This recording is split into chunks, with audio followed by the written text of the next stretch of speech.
Puji Tuhan, saya sampaikan selamat malam dan salam sejahtera dalam Tuhan kita Yesus Kristus. Haleluya. Sungguh kita bersyukur, kita boleh kembali bersama-sama beribadah malam hari ini. Tadi jam berapa ya? Jam 2 sempat hujan lebat, tapi puji Tuhan kita bisa hadir karena Tuhan memberi terang sehingga kita bisa tiba di gereja dengan keadaan yang baik, semua karena kemurahan Tuhan. Bapak Ibu dikasihi oleh Tuhan, 2 minggu belakangan ini saya mengajar di Sekolah Alkitab Jember, saya mengajar tentang doktrin dasar iman Kristen. Jadi ada pokok-pokok iman yang penting ya dalam kekristenan yang harus dipahami tidak hanya oleh hamba-hamba Tuhan, tetapi juga oleh seluruh jemaat. Dan mulai Senin yang lalu saya bergumul. Biasa kami setiap minggu, ya kami berdoa, kami bergumul, Tuhan pesan apa yang Tuhan akan sampaikan untuk jemaat dalam ibadah minggu seperti itu. Dalam pergumulan saya, Tuhan membawa saya kepada berita atau pesan pertama kali yang Yesus sampaikan pada awal pelayanannya. Pada waktu Tuhan menaruh pikiran itu di hati saya berpikir, wah pesan pertama dari Tuhan Yesus saat dia melayani adalah pertobatan. Bertobatlah kamu sebab kerajaan sorga sudah dekat. Saya pikir Tuhan bicara tentang pertobatan lagi ini. Tapi saya belajar untuk taat karena pertobatan itu adalah salah satu bagian dari doktrin yang sangat penting tentang keselamatan jiwa kita. Jadi Bapak Ibu, saya bersyukur dengan kebenaran itu dan Tuhan membuka hati saya untuk mulai dari pesan yang pertama ya dari pelayanan Yesus tentang pertobatan kita akan maju belajar ya tentang pengajaran-pengajaran Yesus yang lain karena apa yang diajarkan Yesus pasti itu yang terpenting untuk kehidupan kita. Amin. Apa yang diajarkan Yesus itu kebutuhan mendasar kita.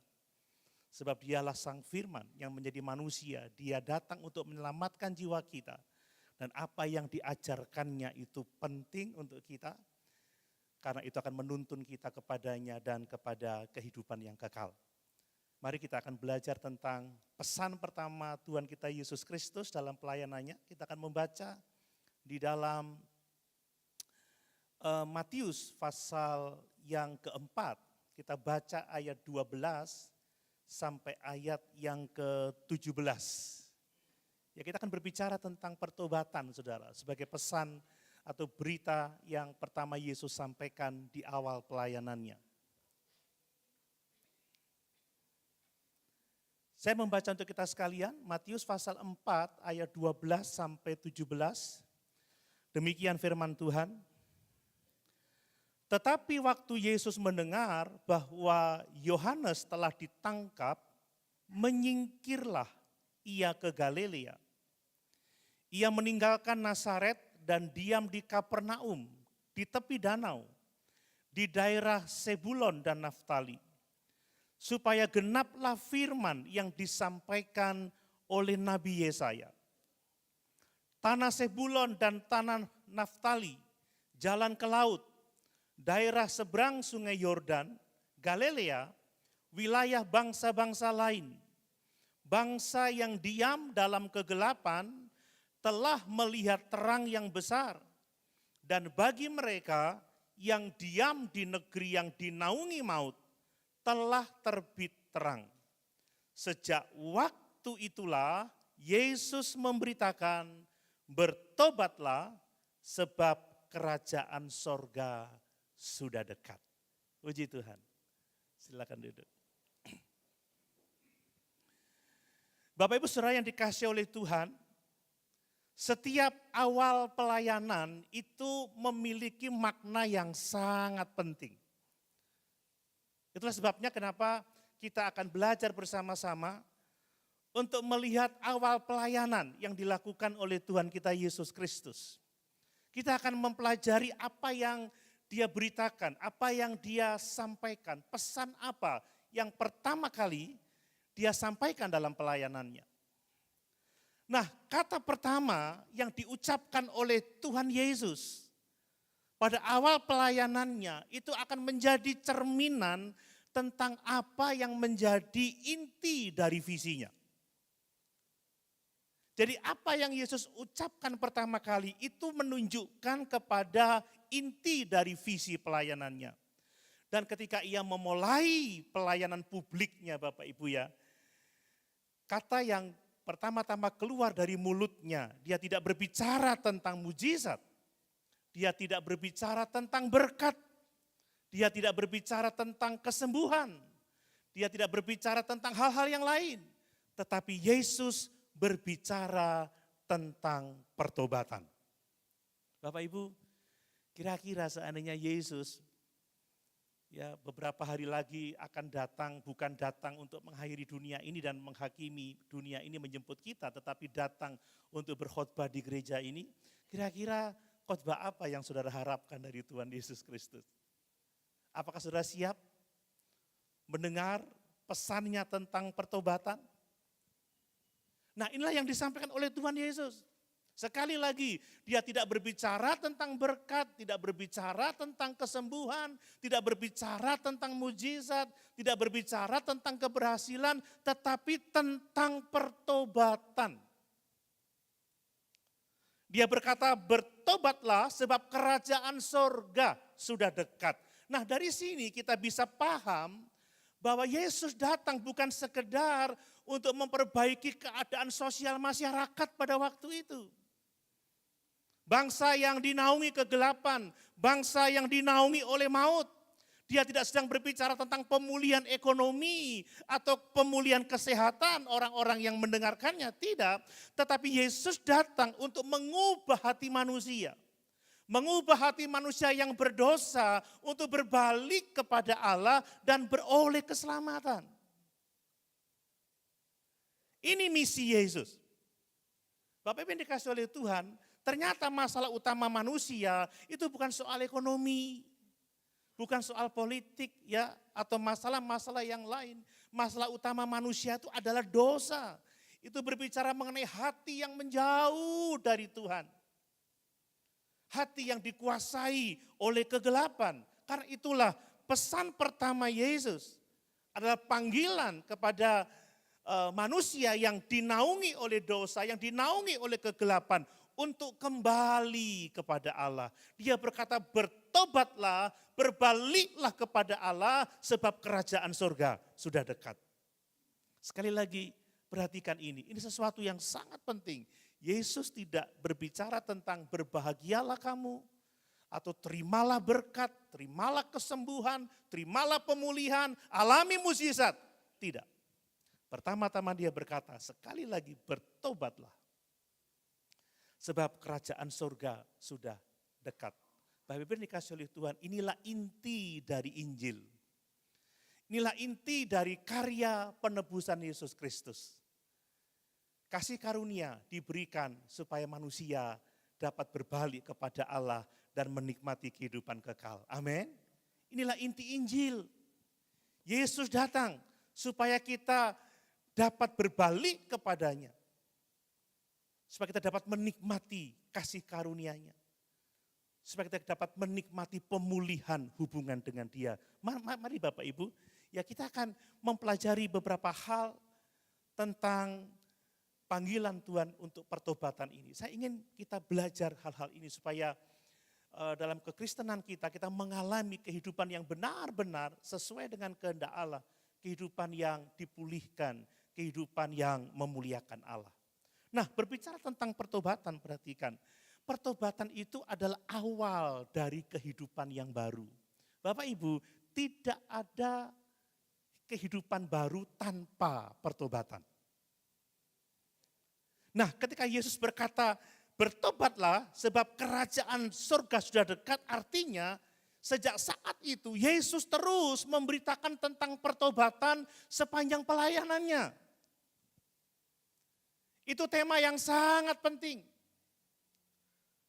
Jadi pada Matius pasal yang keempat ini bukan sekali dia berkhotbah selesai, tetapi dia terus memberitakan tentang pertobatan. Bahkan Petrus dalam khotbahnya mengatakan berita tentang pertobatan dan pengampunan harus diberitakan sampai pada kesudahan alam. Jadi ini sangat penting. Nah, mengapa berita tentang pertobatan itu sangat penting Bapak Ibu? Karena memang pertobatan adalah awal dari kehidupan yang baru. Pertobatan itu adalah titik awal dari perjalanan iman yang sejati. Bapak Ibu, tidak ada iman yang sejati yang tidak disertai dengan pertobatan. Yakobus mengatakan iman tanpa perbuatan pada hakikatnya adalah mati. Iman tanpa pertobatan itu bukan iman yang sejati. Jadi sebelum Yesus melakukan mujizat-mujizat yang luar biasa, sebelum dia menyembuhkan banyak orang, sebelum dia membangkitkan orang mati, sebelum dia memberikan pengajaran yang sangat luar biasa, terlebih dahulu ia menyentuh inti dari persoalan manusia, itulah persoalan dosa. Dia berkata, bertobatlah sebab kerajaan surga sudah dekat. Bapak Ibu, saya memperhatikan ya, bahwa mujizat, ya, berkat atau pengajaran teologi yang hebat sekalipun tidak akan benar-benar merubah hati seseorang jika orang itu tidak pertama-tama bertobat. Tidak berbalik kepada Allah. Ternyata perubahan yang sejati itu hanya akan terjadi melalui perubahan hati. Itulah yang disebut dengan pertobatan. Inilah yang menjadi penting. Mengapa Yesus menyampaikan berita pertobatan itu? Nah, Bapak Ibu yang dikasihi oleh Tuhan, kata bertobat itu dari kata Yunani metanoite, ya, metanoite. Itu kata bertobatlah. Dan ini dari kata dasar metanoia. Metanoia artinya berubah pikiran. Ya. Jadi Yesus memanggil kita untuk mengalami perubahan pikiran, perubahan budi. Ingat Roma 12 ayat 1. Demi kemurahan Allah aku menasihatkan kamu, supaya kamu mempersembahkan tubuhmu sebagai persembahan yang hidup, persembahan yang kudus dan yang berkenan kepada Allah, itulah ibadahmu yang sejati. Kemudian ayat yang kedua, berubahlah melalui pembaharuan budimu. Jadi pertobatan, kata bertobatlah itu dari kata metanoia, artinya alamilah perubahan pikiran, perubahan budi. Dan metanoia juga berarti berubah arah hidup, berubah tujuan hidup. Jadi Yesus tidak memanggil manusia hanya untuk memperbaiki perilakunya atau perilaku yang tampak di luar perbuatannya saja, tetapi harus merubah pikirannya, merubah arah hidupnya, merubah tujuannya dari hati yang berpusat pada diri sendiri, dari hati yang mengasihi dunia ini, berbalik arah, mengasihi Tuhan, berpusat kepada Tuhan. Amin. Ini yang namanya pertobatan Bapak Ibu. Jadi dapat kita katakan pertobatan itu adalah titik nol dari kehidupan rohani. Tanpa pertobatan tidak ada perjalanan iman yang sejati. Ada banyak orang yang begitu aktif bergereja, bahkan mungkin dapat dikatakan aktif melayani, tetapi tidak mengalami pertobatan. Dia sebenarnya tidak sedang menjalani perjalanan rohani yang sejati. Sekali lagi, ini bisa dikatakan sebagai titik nol dari perjalanan rohani kita. Tanpa pertobatan, saya mau katakan semua bentuk ibadah kita, semua bentuk pelayanan kita, semua bentuk aktivitas kita, itu tidak berarti di hadapan Allah. Itu hanya semacam topeng religius aja. Seperti yang Yesus katakan dalam Matius pasal yang ke-7. Banyak orang yang akan berseru, aku telah bernubuat demi namamu, aku melayani engkau, aku beribadah setia. Tetapi apa kata Tuhan Yesus, nyala engkau dari hadapanku, sebab aku tidak kenal engkau, hai kamu sekalian pembuat kejahatan. Bapak Ibu, tanpa pertobatan tidak ada perjalanan iman yang sejati. Amin. Pada akhirnya orang akan jatuh, meninggalkan imannya. Jadi start itu harus dimulai dengan pertobatan. Ini penting. Coba kita lihat Yesaya pasal 1 ayat 16 dan 17. Yesaya pasal 1. Yesaya pasal 1 ayat 16 dan 17. Perhatikan firman Tuhan ini. Basuhlah, bersihkanlah dirimu. Ya, jauhkanlah perbuatan-perbuatanmu yang jahat. Ini bicara tentang pertobatan. Ya, jauhkanlah perbuatan-perbuatanmu yang jahat dari depanku. Berhentilah berbuat jahat, belajarlah berbuat baik, usahakanlah keadilan, kendalikanlah orang kejam, belalah hak anak-anak yatim, perjuangkanlah perkara janda-janda. Jadi intinya adalah panggilan kita dimulai dari pertobatan. Makanya kenapa Tuhan Yesus pada awal pelayanannya dia mengatakan bertobatlah sebab kerajaan Allah itu sudah dekat. Bapak Ibu, ketika Allah mau memperbarui kehidupan seseorang, maka kata awal yang dia sampaikan adalah bertobatlah. Stop, berhenti dari segala dosa, berhenti dari segala kejahatan, berpalinglah kepada Allah dan hiduplah sesuai dengan kehendak Allah. Amin. Ada banyak orang yang ingin mengalami perubahan hidup tetapi tidak mau berhenti dari dosa-dosanya. Tidak mau mengakhiri kemarahannya. Tidak mau membuang kebenciannya. Tidak mau menyingkirkan kesombongannya, maka tidak akan ada yang namanya perubahan hidup. Tidak akan ada yang namanya pertumbuhan yang sejati. Jadi pembaruan hidup selalu dimulai dengan kata ini, bertobat.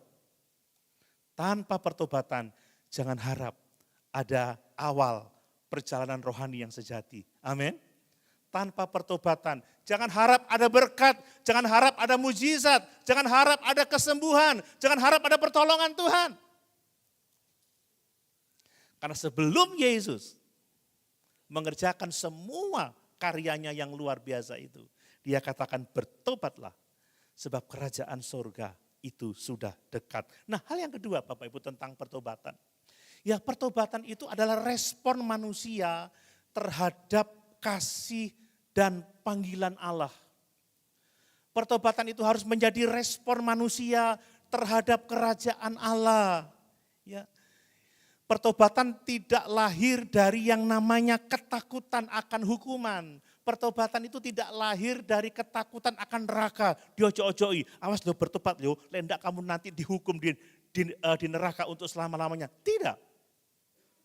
Ternyata pertobatan harus respon dari kasih karunia Allah. Respon dari panggilan Allah. Lihat, Tuhan Yesus tidak berkata, bertobatlah kamu sebab kalau tidak, kamu akan dihukum di neraka. Bertobatlah kamu, kalau tidak kamu akan binasa. Tidak, tetapi bertobatlah kamu sebab kerajaan Allah sudah dekat. Ini berbicara tentang kasih karunia Bapak Ibu. Ini berbicara tentang panggilan Allah yang menyelamatkan jiwa kita. Jadi kalau kita mau meninggalkan dosa-dosa dan berbalik kepada Allah bukan karena kita takut neraka, bukan. Tetapi karena kita merespon kasih Allah. Merespon kebaikan Allah dalam kehidupan kita, kerajaannya yang dinyatakan dalam kehidupan kita. Coba kita baca Roma pasal 2 ayat yang keempat. Coba perhatikan Roma pasal 2 ayat yang keempat. Ini penting untuk memahami keselamatan jiwa kita. Roma pasal 2 ayat yang keempat. Maukah engkau menganggap sepi kekayaan kemurahannya, kesabarannya, dan kelapangan hatinya? Tidakkah engkau tahu bahwa maksud kemurahan Allah ialah menuntun engkau kepada pertobatan. Jadi Bapak Ibu, pertobatan itu bukan usaha kita untuk mendapatkan keselamatan. Bukan. Pertobatan bukan usaha kita untuk mendapatkan kehidupan yang kekal. Pertobatan adalah respon kita terhadap kasih karunia Allah. Amin. Respon kita terhadap kebaikan Allah. Allah telah sabar, Allah berkemurahan, Allah melapangkan hatinya. Karena apa? Supaya ingin kita mengalami pertobatan dalam kehidupan kita. Ini berita yang sangat penting. Jadi artinya ketika Yesus memanggil orang-orang pada waktu itu bertobatlah sebab kerajaan Allah sudah dekat, Yesus tidak sedang memanggil sebagai seorang hakim yang akan menghukum orang-orang itu. Tidak, tetapi dia mengundang orang untuk datang kepada kerajaannya. Datang kepada dirinya. Bukan karena ketakutan, karena penghukuman, tetapi karena panggilan Allah yang menawarkan keselamatan, yang menawarkan kehidupan yang kekal, yang begitu besar bagi kita. Amin Bapak Ibu. Saya berharap kalau kita beribadah seperti sekarang ini, bukan karena kita takut neraka, tetapi karena Yesus terlebih dahulu mengasihi kita dan telah mengorbankan nyawanya bagi kita. Kita beribadah sebagai respon kita akan kebaikan Allah dalam kehidupan kita. Itulah motivasi yang dikehendaki oleh Tuhan. Itu sebabnya ketika Yesus mengatakan bertobatlah sebab kerajaan Allah sudah dekat. Bukan karena mau menghukum, tetapi supaya kita boleh kembali kepada pelukan Bapa kita yang kekasih itu. Amin. Supaya kita kembali dalam persekutuan dengan Allah yang benar. Pertobatan itu adalah undangan untuk pulang ke rumah Bapa yang penuh dengan kasih karunia itu. Bapak Ibu, setelah kerajaan Allah itu datang melalui Yesus Kristus dan Yesus adalah rajanya, maka Yesus memanggil orang-orang yang duduk dalam kegelapan, mari kepadaku, bertobatlah, berbaliklah kepadaku, datanglah kepadaku, maka engkau akan menikmati kemuliaan bersama-sama dengan aku. Amin. Itu berkat yang sangat besar. Nah kemudian Bapak Ibu, pertobatan itu mengubah arah hidup manusia secara total. Bagaimana dengan perjalanan hidup kita hari-hari ini? Apakah kita semakin mendekat pada Allah?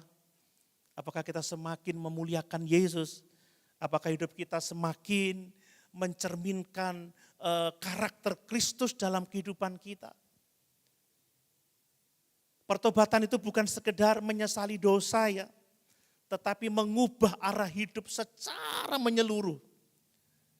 Orang yang bertobat tidak hanya mengakui kesalahannya, tetapi orang yang bertobat dia meninggalkan jalan-jalan dosanya dan memulai hidup baru bersama-sama dengan Allah. Ini pertobatan yang sejati Bapak Ibu. Ada banyak orang yang meninggalkan dosa, tetapi tidak datang sama Yesus. Banyak orang yang tidak lagi melakukan kejahatan tetapi juga tidak berdoa kepada Yesus, tidak beribadah kepada Yesus, tidak melayani Yesus. Itu bukan keselamatan.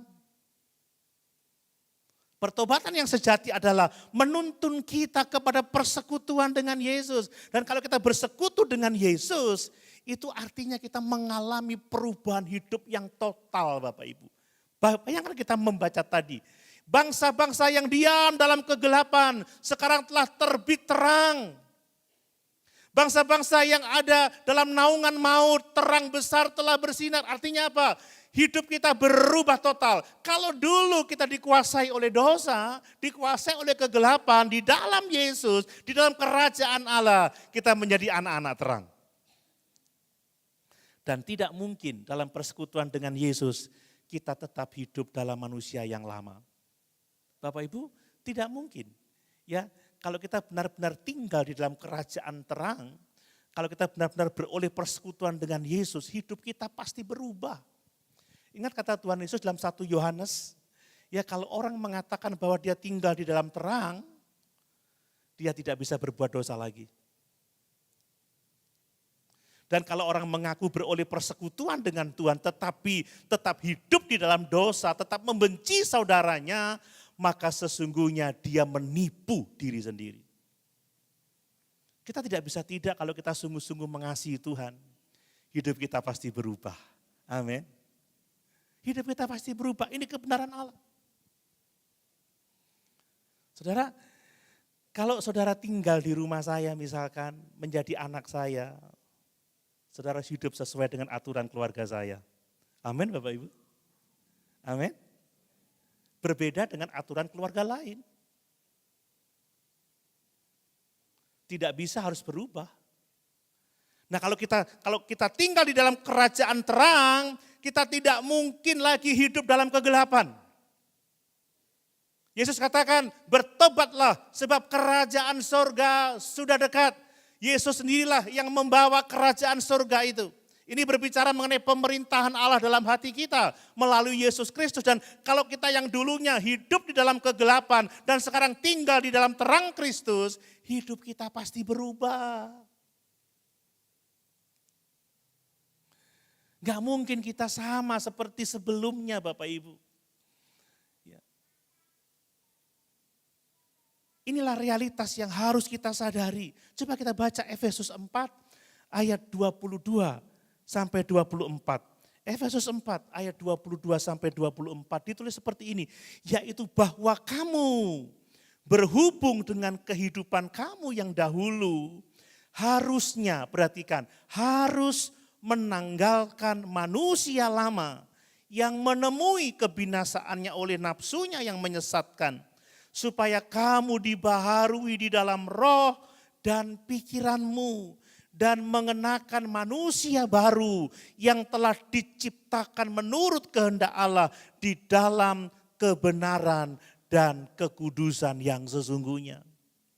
Ini loh yang namanya pertobatan, itu mengubah arah hidup kita secara total. Jadi kalau manusia mengaku Kristen, mengikut Yesus, mengaku percaya Yesus, mengaku beroleh persekutuan dengan Yesus, tetapi tetap hidup di dalam kegelapan, tetap hidup di dalam dosa, maka sesungguhnya dia menipu dirinya sendiri.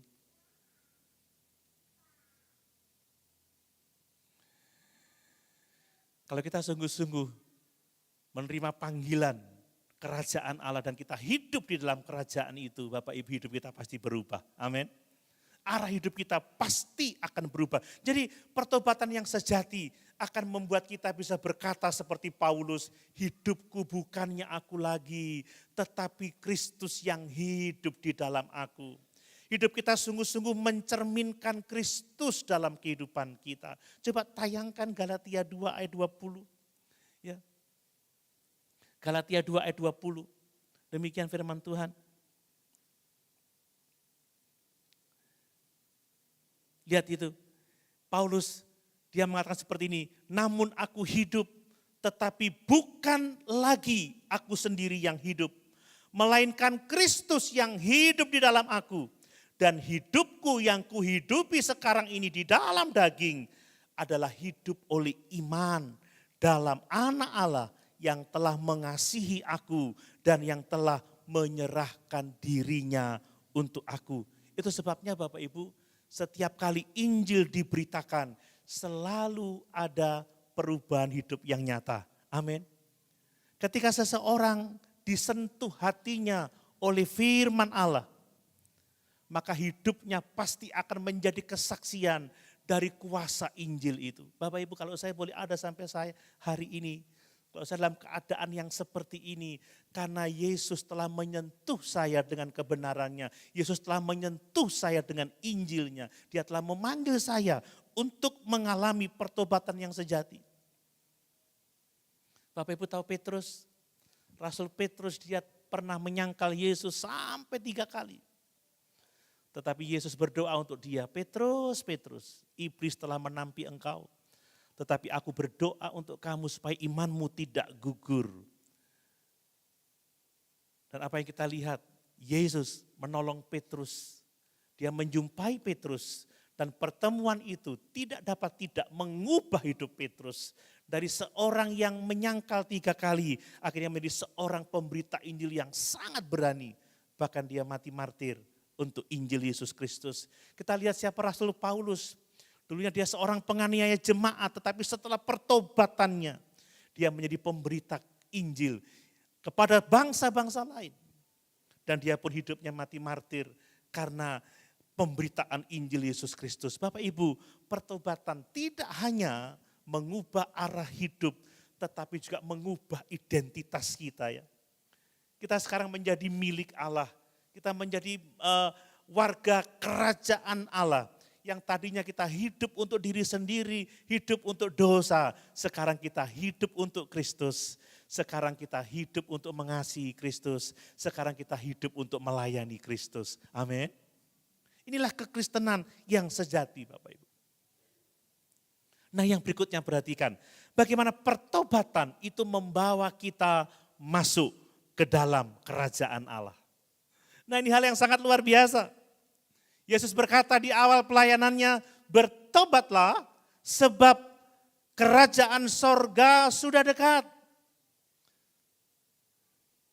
Artinya adalah bahwa kerajaan surga sudah hadir melalui Kristus pada waktu itu.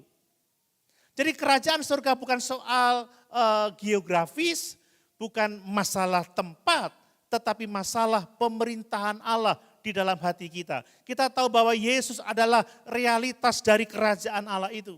Yesuslah yang menghadirkan pemerintahan Allah dalam kehidupan kita. Yesuslah raja dari kerajaan itu. Dan dia berkata, bertobatlah sebab kerajaan sekarang ada di hadapanmu. Sebab akulah raja dari kerajaan itu.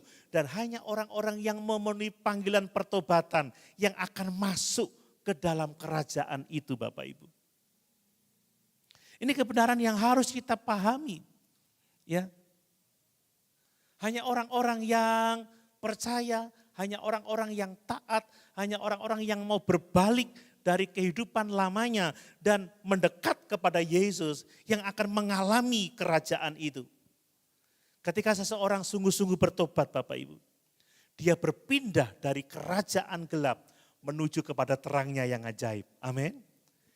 Yesus sudah memindahkan posisi kita. Coba kita lihat Kolose 1 ayat 13. Kolose pasal 1 ayat yang ke-13. Demikian firman Tuhan, ya.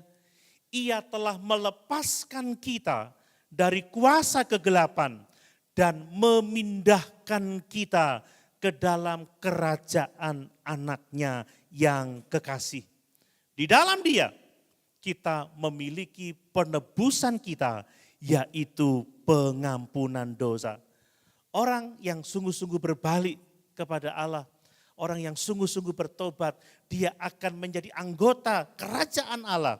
Dan dikatakan Yesus telah melepaskan kita dari kuasa kegelapan, dari kerajaan kegelapan. Dan memindahkan kita ke dalam kerajaan anaknya yang kekasih itu. Kita adalah orang-orang yang sangat diberkati oleh Tuhan. Amin. Kita tidak lagi hidup di dalam kegelapan. Kita tidak lagi hidup di dalam kuasa dosa. Tetapi kita hidup di dalam terang kerajaan itu. Dan kita hidup merdeka. Untuk itulah Yesus mengatakan bertobatlah sebab kerajaan Allah itu sudah dekat. Coba kita tambah lagi di Roma pasal 6 ayat yang ke-14. Roma pasal 6 ayat yang ke-14. Demikian firman Tuhan. Sebab kamu tidak akan dikuasai lagi oleh dosa. Perhatikan itu. Kamu tidak akan dikuasai lagi oleh dosa karena kamu tidak berada di bawah hukum Taurat tetapi di bawah kasih karunia. Bapak Ibu, pertobatan bukanlah sekedar langkah moral ya, tetapi kita berpindah dari kerajaan kegelapan menuju ke kerajaan terang Allah. Jadi kalau kita berbuat baik, kalau kita mengasihi, kalau kita melayani bukan sekedar perubahan moral, tetapi karena kita hidup di bawah otoritas kerajaan Allah itu. Karena kita hidup di bawah pemerintahan Kristus. Ya, kita telah berpindah dari dosa kepada kerajaan Allah, dari dosa kepada pemerintahan Kristus. Dan kita tidak lagi hidup ya menurut kehendak kita sendiri. Tetapi kita hidup menurut kehendak Allah karena kita adalah warga dari kerajaan Allah. Amin. Inilah berkat yang sejati Bapak Ibu. Mari saya mau menegaskan, tanpa pertobatan Bapak Ibu tidak ada awal yang baru. Tidak akan ada awal yang baru. Kalau saudara mau menginginkan kehidupan yang baru secara pribadi, dalam hubungan dengan Allah, dalam hubungan dengan sesama, saudara butuh pertobatan. Kalau saudara menginginkan awal yang baru dalam keluarga, dalam pekerjaan mungkin lingkungan yang lain, saudara membutuhkan pertobatan. Ini adalah awal yang baru, ini titik nol dari perjalanan iman kita, kerohanian kita. Banyak orang ingin diberkati, banyak orang ingin dibebaskan dari masalah hidupnya, banyak orang ingin rumah tangganya bahagia, tetapi tanpa pertobatan itu tidak akan terjadi. Amin Bapak Ibu. Yesus tidak datang dan tiba-tiba diberkatilah kamu, sukseslah kamu.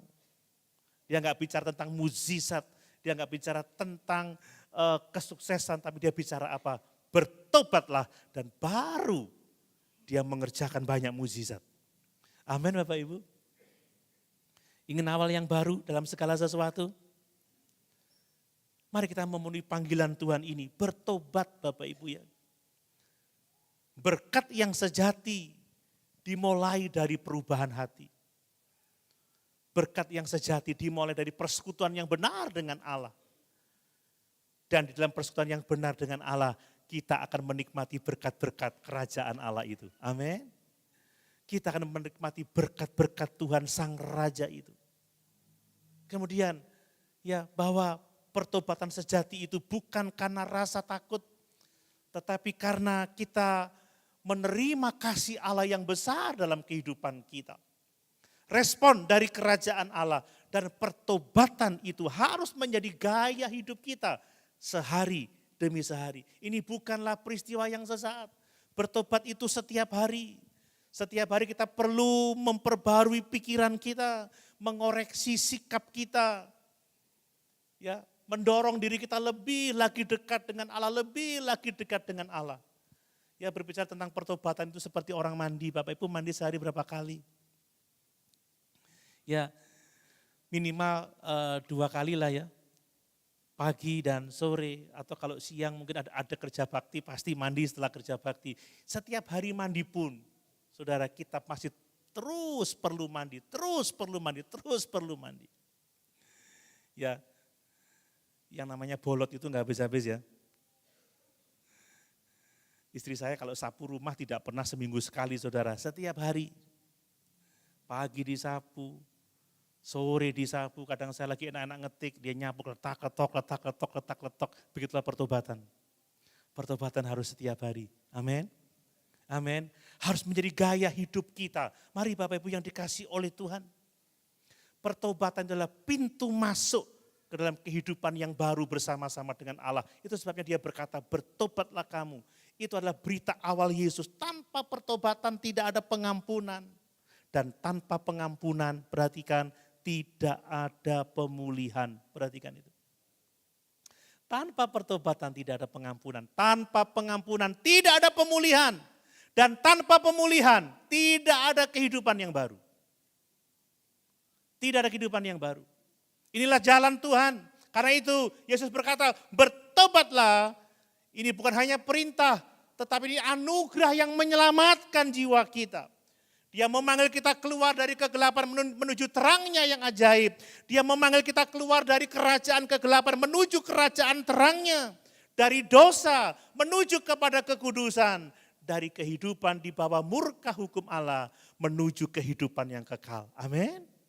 Inilah kasih karunia Allah yang besar dalam kehidupan kita. Ingin hidup yang baru, ingin fresh start lagi. Mungkin saudara mengalami pergumulan yang hebat dalam hidup ini. Masalah kok gak selesai-selesai. Sudah berupaya begini, sudah berupaya begitu. Mulai dengan datang kepada Yesus. Amin Bapak Ibu. Ya, tanggalkan semua dosa, kehidupan lama. Bukan sekedar meninggalkan perbuatan, tetapi datang kepada Yesus, terima dia dan alami persekutuan dengan dia. Engkau akan melihat pertolongan Tuhan dinyatakan. Dan nama Tuhan yang akan dipuji dan dipermuliakan. Amin. Hal yang kedua Bapak Ibu, pertobatan itu adalah pintu pengampunan dan pemulihan. Nah ini saya akan memberikan tekanan pada bagian ini. Pertobatan adalah pintu pengampunan dan pemulihan. Jadi pertobatan itu membuka pintu kasih karunia Allah. Saya tidak mau kita semua bingung ya, bahwa kita bertobat itu bukan karena kita ingin mendapat keselamatan, bukan. Tapi karena kasih karunia Allah kita ini dituntun pada pertobatan. Saya sudah jelaskan itu tadi, tetapi saya mau menunjukkan bahwa pertobatan itu membuka pintu kasih karunia Allah. Perhatikan Bapak Ibu, Yesus berkata bertobatlah. Ketika dia berkata bertobatlah, sesungguhnya dia sedang membuka pintu kasih karunia-Nya. Saudara, kalau hubungan antara orang tua dan anak sedang bermasalah, ya sudah berbulan-bulan tidak komunikasi, misalkan seperti itu, kemudian ayahnya mulai mengampuni anak itu, lalu dia datang kepada anak itu, bertobatlah, aku mau menerima engkau kembali. Bapak Ibu, yang mendahului kasih karunia atau pertobatan? Kasih karunia dulu kan? Demikian dengan Allah Bapak Ibu. Ketika dia mengasihi kita dan dia ingin menolong kita, maka dia datang kepada orang-orang yang tinggal di dalam kegelapan, di dalam kuasa dosa, bertobatlah. Itu berarti bahwa Allah sedang membuka pintu kasih karunia bagi manusia. Jadi kalau Allah masih mengatakan bertobatlah, sekali lagi Allah membuka pintu berkat bagi kita.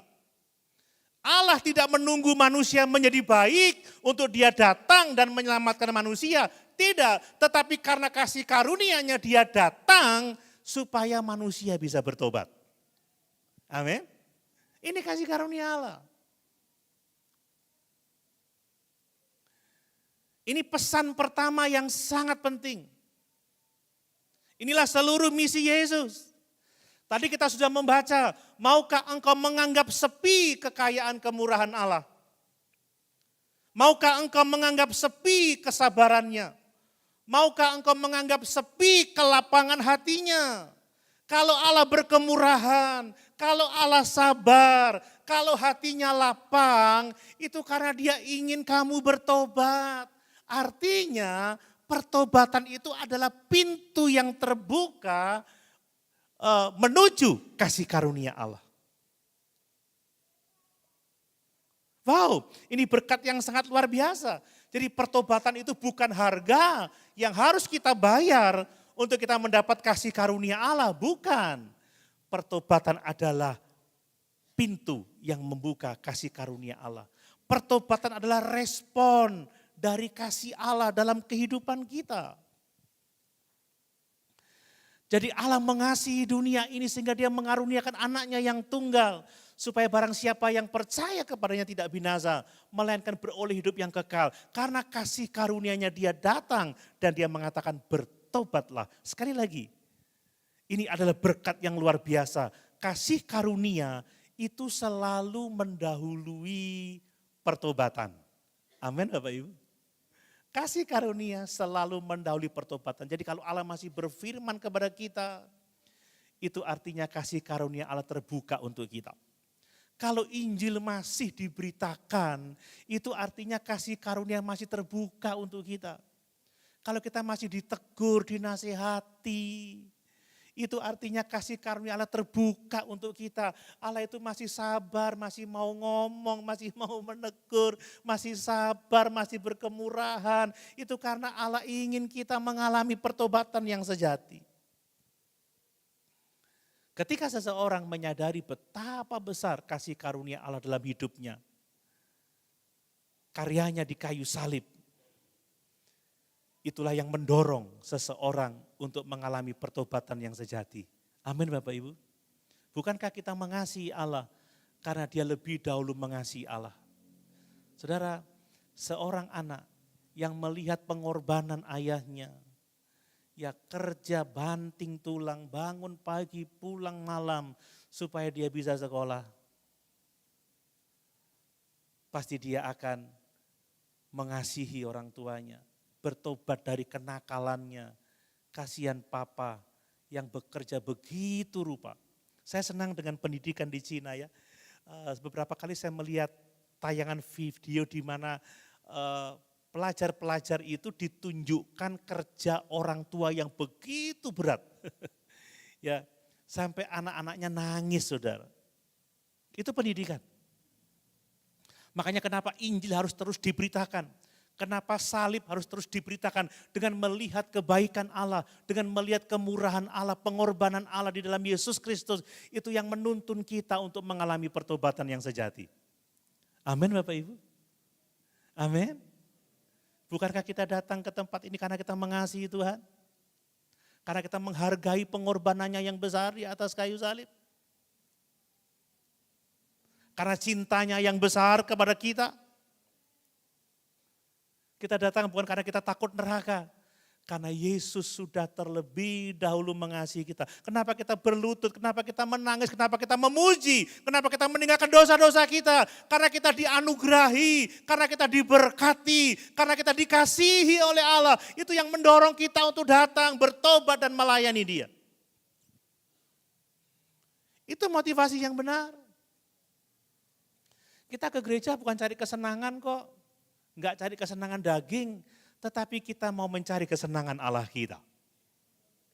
Kita ke gereja tidak mau dipuji kok, tapi kita mau memuji Allah yang begitu besar, yang mengasihi kita. Jadi kasih karunia itu menuntut pertobatan kita Bapak Ibu. Dan pertobatan itu membuka kepada jalan pengampunan.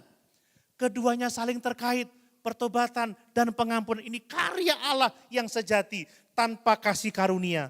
Tidak ada pertobatan. Tanpa pertobatan tidak ada pengampunan. Dan tanpa pengampunan tidak ada pemulihan. Makanya kenapa Yesus di awal pelayanannya dia berkata, bertobatlah. Sebab kerajaan Allah sudah dekat. Amin. Kiranya kita menghargai pesan firman Tuhan ini. Hal yang berikutnya, pertobatan yang sejati itu membawa pengampunan yang sejati Bapak Ibu. Saya mau menegaskan ini, coba kita baca Amsal 28 ayat 13. Amsal, pasal 28 ayat 13. Demikian firman Tuhan, siapa menyembunyikan pelanggarannya tidak akan beruntung. Tetapi siapa mengakuinya atau mengakui pelanggarannya dan meninggalkannya akan disayangi. Amin Bapak Ibu. Percaya pada firman Tuhan ini. Makanya tidak ada gunanya menyembunyikan dosa. Dosa yang disembunyikan itu membuat hidup kita tidak mengalami kebaikan.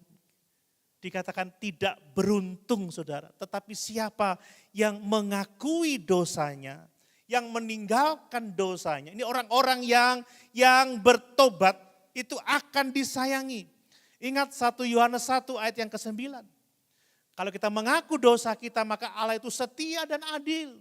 Dan Allah itu akan mengampuni segala dosa kita dan akan menyucikan kita dari segala kejahatan. Inilah prinsip rohani yang tidak pernah berubah Bapak Ibu. Allah kita setia, Allah kita adil. Pengampunan akan diberikan kepada orang-orang yang memiliki hati terbuka, memiliki hati yang jujur. Saudara kita perlu datang kepada Allah dengan sikap yang seperti itu. Pertobatan yang sejati akan selalu disertai dengan pengakuan yang tulus, kan begitu ya. Pengakuan yang tulus, ya bukan orang yang suka banyak alasan. Kalau ditanya, enggak aku enggak tahu, kenapa? Enggak ngaku aja, kalau salah ya salah, kalau keliru ya keliru. Justru itu disayangi, justru itu akan diampuni Bapak Ibu ya. Bahkan pengampunan Allah tidak hanya menghapus catatan dosa kita, tetapi Dia berkuasa untuk memutuskan rantai kuasa dosa. Amin. Ini berkat yang sangat luar biasa. Mari Bapak Ibu yang dikasihi oleh Tuhan. Kita mau belajar terbuka, jujur di hadapan Allah. Kalau kita berdoa sungguh-sungguh katakan Tuhan, jiwaku terbuka untuk-Mu Tuhan. Selidiki, nyatakan segala perkara. Yakinlah kalau saudara memiliki hubungan yang benar dengan Tuhan, sedikit demi sedikit persoalanmu akan diberkati, ditolong oleh Tuhan. Amin. Akan ada berkat, akan ada pertolongan. Saudara akan disayangi oleh Tuhan. Ini panggilan yang sangat penting. Ya, Saya ingin saudara membaca bersama-sama dengan saya 1 Yohanes 1 ayat yang ke-9. Supaya ini menjadi pengalaman pribadi dengan kita semua. 1 Yohanes 1 ayat yang ke-9. Coba kita baca bersama-sama teks ini. Ya.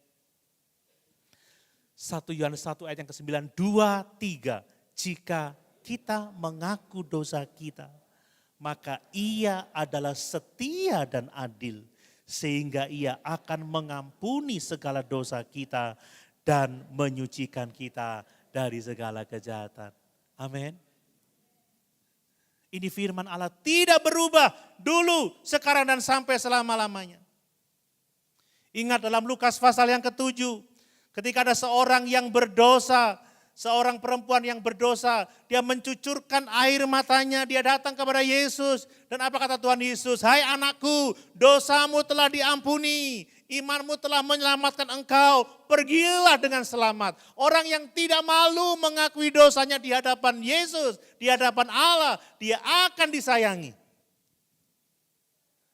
Dan dia akan mengalami pemulihan yang sejati. Perempuan berdosa itu datang dengan penyesalan, datang dengan pertobatan, dan dia pulang dengan damai sejahtera. Hidupnya sudah diampuni. Demikian juga ketika kita datang kepada Yesus, ya, kita mengakui pelanggaran-pelanggaran kita, tidak menyembunyikan dosa-dosa kita. Tuhan, inilah aku, ampuni dosaku, maka engkau akan mengalami damai sejahtera yang tidak berkesudahan dari Tuhan dan Juru Selamat kita Yesus Kristus. Nah kemudian pertobatan yang sejati itu memulihkan hubungan kita dan memerdekakan hati kita Bapak Ibu. Saya ingin menekankan ini, coba kita lihat Yesaya pasal 59 ayat yang kedua. Yesaya pasal 59 ayat yang kedua.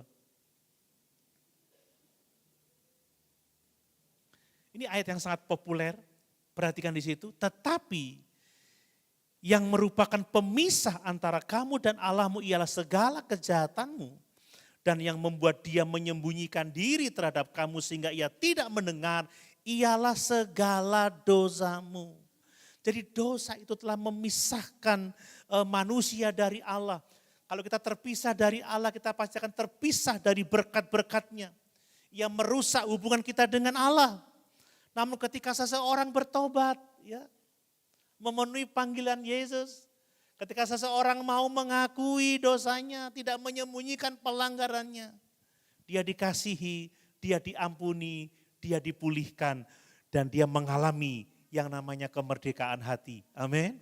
Tidak ada rasa takut, tidak ada penyesalan, tidak ada rasa tertuduh.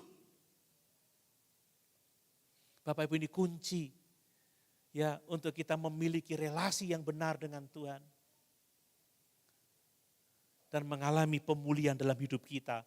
Mazmur pasal 32 ayat yang kelima. Coba kita baca ayat itu. Mazmur pasal 32 ayat yang kelima. Perhatikan firman Tuhan. Dosaku kuberitahukan kepadamu, dan kesalahanku tidaklah kusembunyikan. Aku berkata, kata pemazmur, aku akan mengaku kepada Tuhan pelanggaran-pelanggaranku, dan engkau mengampuni kesalahan karena dosaku. Amin Bapak Ibu. Inilah orang yang diberkati oleh Tuhan. Kita kenal siapa Daud. Daud disebut sebagai kekasih hati Allah, tetapi tidak berarti dia tidak pernah berbuat dosa Bapak Ibu yang dikasih oleh Tuhan. Dia pernah berdosa dengan cara yang sangat keji. Dia mengambil istri orang. Kemudian dia membunuh suaminya dengan cara yang sangat keji. Uria adalah salah satu tentara atau pasukan dari Daud. Untuk membunuhnya, dia mengutus supaya Uria ditempatkan di garis depan dalam peperangan itu. Dan ketika engkau berperang maju, undurlah, tinggalkan Uria supaya dia mati, dibunuh oleh musuhnya. Bayangkan, Daud sangat keji. Daud sangat jahat ketika Nabi Nathan menegur dia. Daud, engkau telah berdosa dengan amat sangat. Tetapi apa kata Daud? Dia tidak menolak, enggak kok Tuhan. Dia tidak menyembunyikan dosanya. Tetapi dia mengakui, ya itulah aku. Dia bertobat. Dia mengakui dosa-dosanya. Seperti Mazmur ini. Dosaku kuberitahukan kepadamu. Dan kesalahanku tidaklah kusembunyikan. Aku akan mengaku kepada Tuhan pelanggaran-pelanggaranku. Dan engkau mengampuni kesalahan karena dosaku. Amin Bapak Ibu. Inilah kehidupan kekristenan yang sejati. Jangan biarkan dosa menghancurkan kehidupan kita. Menghancurkan relasi kita dengan Tuhan. Jangan biarkan dosa menghancurkan rumah tangga kita. Jangan biarkan dosa menghancurkan pelayanan kita, pekerjaan kita, masyarakat kita. Selagi kita menyadari pelanggaran kita, akui, jangan disembunyikan. Tinggalkan. Itulah sebabnya kenapa Yesus di awal pelayanan dia berkata, bertobatlah sebab kerajaan sorga sudah dekat. Amin Bapak Ibu. Banyak orang yang melayani tetapi dengan hati yang belum dipulihkan. Ini bahaya. Banyak orang yang masih menanggung rasa malu dalam hidupnya. Tidak dapat menikmati sukacita pelayanan. Itulah sebabnya kenapa Yesus memanggil kita untuk bertobat setiap hari. Bertobat setiap hari. Supaya kita mengalami damai sejahtera.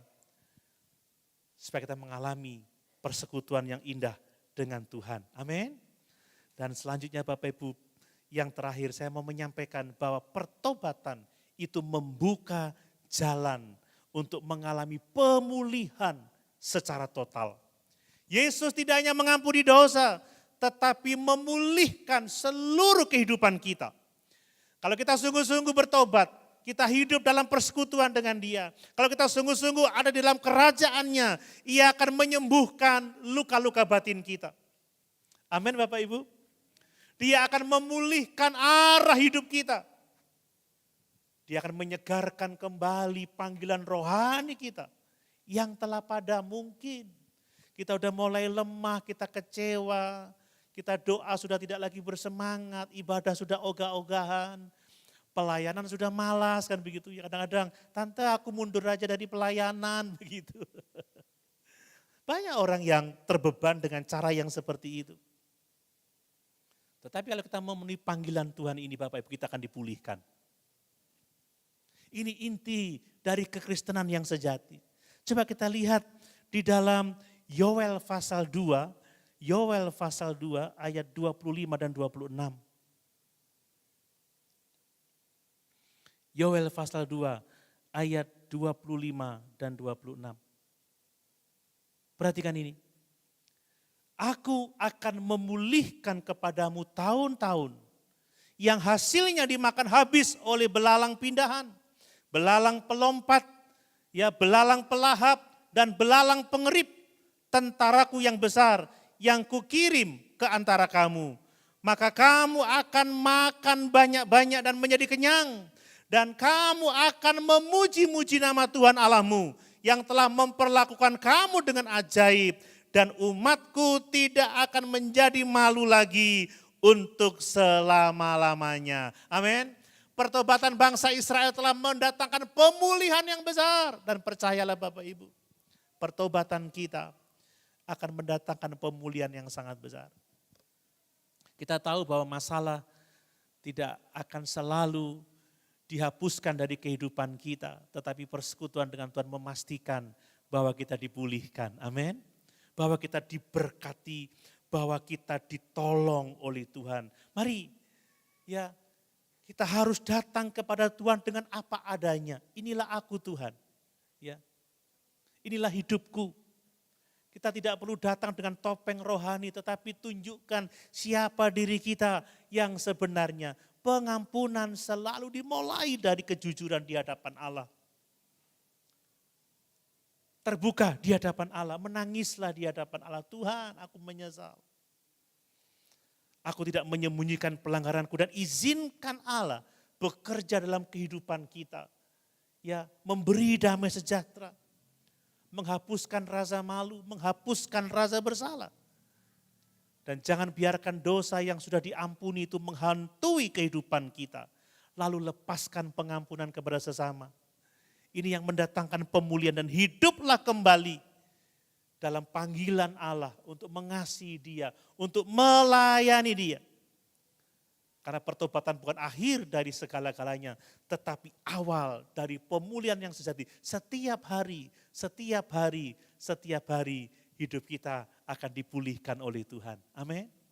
Inilah kenapa pada awal pelayanannya Yesus mengatakan bertobatlah sebab kerajaan Allah sudah dekat. Karena pertobatanlah yang akan memungkinkan kita untuk mengalami awal hidup yang baru bersama dengan Tuhan, bersama dengan keluarga, bersama dengan jemaat, bersama dengan orang-orang yang ada di sekitar kita. Supaya kita mengalami kehidupan yang penuh dengan damai sejahtera dan kehidupan yang memuliakan Tuhan. Amin. Amin Bapak Ibu. Mari sama-sama kita berdiri.